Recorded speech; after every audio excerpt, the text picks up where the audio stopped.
Hello, we will be solving the fifth problem on Project Euler, which is to find what the smallest positive number that is evenly divisible by all of the numbers from 1 to 20. So you can have this, which does 1 to 10 without any remainders, and this just means find a number which you can divide by 1 to 20 without any decimals on the end. So if we do define check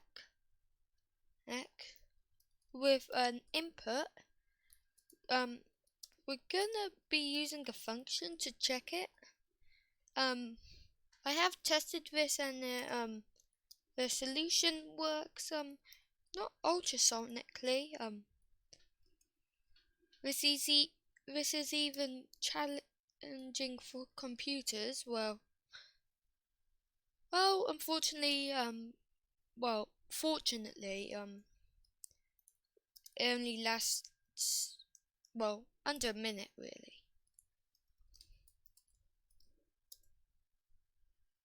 So, I also found out that the last two numbers are 20. So basically we've got a bit of it because it will have to be even and has to be it's complex to say, really. So basically you always think it's always going to be true and there's an error. Oh, here's the thing. This will be executed unless it's not a right number. This will be executed, but not until this is executed. We can have but basically this can't overwrite that unless that never gets written in the first place, which happens on the number. So if we print the number break, and then so basically this makes it go in bigger steps, so it doesn't take 1,000 years to complete. I mean 5 minutes, really. Roughly like that. So now we've got to wait for it to do the calculations, because this is a little challenging on the computer.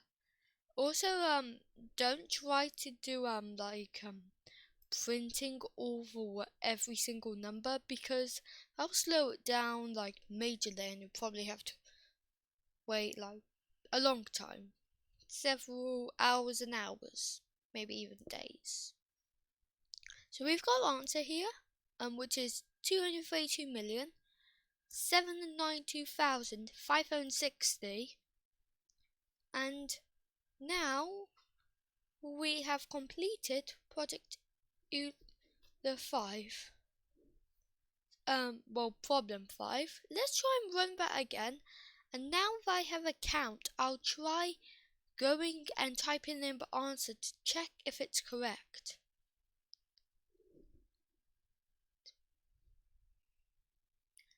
So now we can also check if we're correct.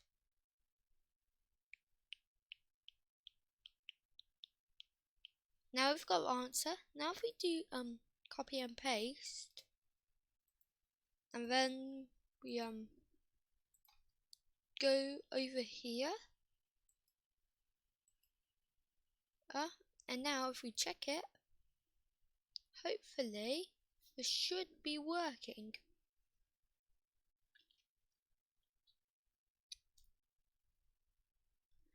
Now to wait for us to do the maths, and yay!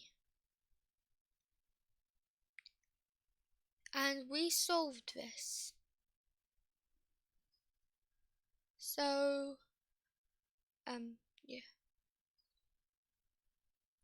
So we have a correct and functioning calculator, and GitHub and link will be in the description. Thank you for watching, and I'll see you in the next video.